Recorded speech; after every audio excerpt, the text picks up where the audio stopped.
సహోదరి సహోదరుడా, లెంట్ అనగా ప్రైర్ అండ్ ఫాస్టింగ్ అంటే ఉపవాసముతో ప్రార్థించి ఇతరులకు కూడా ప్రేమను అందించమని, ఇతరుల అవసరతల కోసం కూడా ప్రార్థించి ఇతరులకు ఇవ్వమని చెబుతుంది ఈ యొక్క లెంట్ డేస్.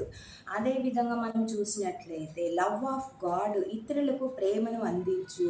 దేవుడు ఎలా శిలువ మీద ప్రాణమును అర్పించాడో ప్రేమతో ప్రభు. ప్రియ సహోదరి సహోదరుడా, అలాగే నీవు కూడా ఈ తపస్సు కాలంలో ఉపవాసం చేస్తున్నాము, మనం దీక్షలు చేస్తున్నాము.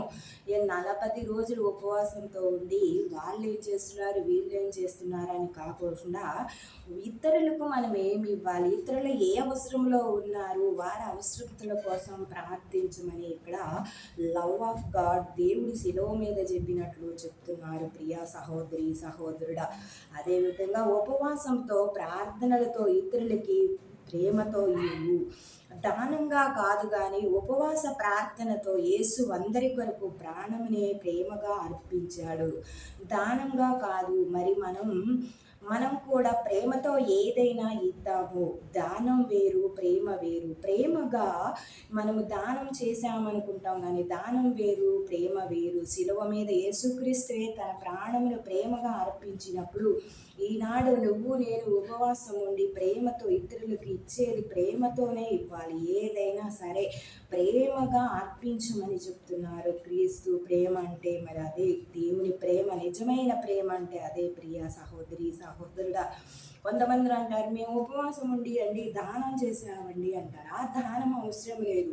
యేసుక్రీస్తు ఉపవాసం ఉండి దానం చేయలేదు. ప్రియ సహోదరి సహోదరు, ప్రేమతో అర్పించాడు. ప్రియ సహోదరి సహోదరుడు, అది తెలుసుకోవాలి. దానము వేరు, ప్రేమ వేరు అని మనము ప్రేమగా ఇవ్వమని దేవుడు ప్రార్థిస్తున్నాడు, దేవుడు చెబుతున్నాడు. ప్రియా సహోదరి సహోదరుడా, అంతేకాదు ప్రేమగా ఈ 40 రోజులే కాదు, జీవితాంతం క్రీస్తు నీకు ఇచ్చిన ప్రేమ నీవు ఇతరులకు ప్రేమగా ఇవ్వమని చెబుతున్నాడు. దేవుని దగ్గరికి మానవ జీవితాలను ప్రేమతో అర్పించమని చెబుతున్నాడు.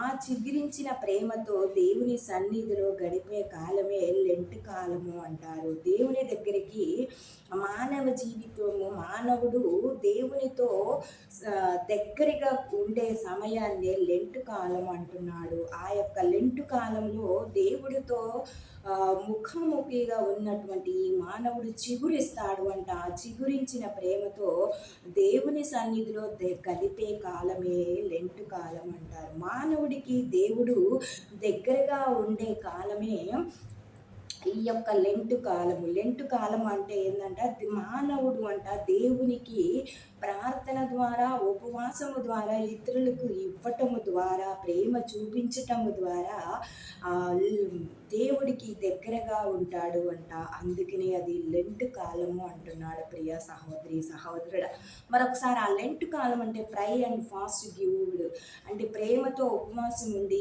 ఏదైనా ఇవ్వమని చెబుతున్నాడు దేవుడు. యేసుక్రీస్తు లెంట్ ఉపవాసించి తన ప్రాణమునే అర్పించాడు. ప్రియ సహోదరి సహోదరుడా, నీవు అవసరతలో ఉన్నవారికి అవసరములు తీర్చమని చెబుతున్నాడు. ప్రేమతో ఏదైనా చెయ్యమని అడుగుతున్నాడు.